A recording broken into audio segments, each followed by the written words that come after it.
speaking of things needing a little maintenance, I want to show you something up here. It's really cool and unique vehicle.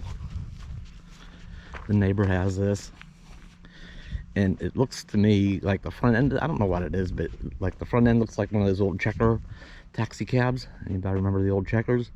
But I bet a hotel owned this, and it was maybe to take people to and from like an airport.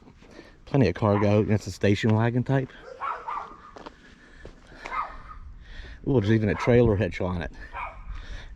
That thing, talk about a project, huh? That thing's pretty cool. Take a big garage for that. And this guy's got some other custom vehicles around here too. Looks like I don't know. It's been pretty quiet out here though. Not a whole lot of projects going on at the moment.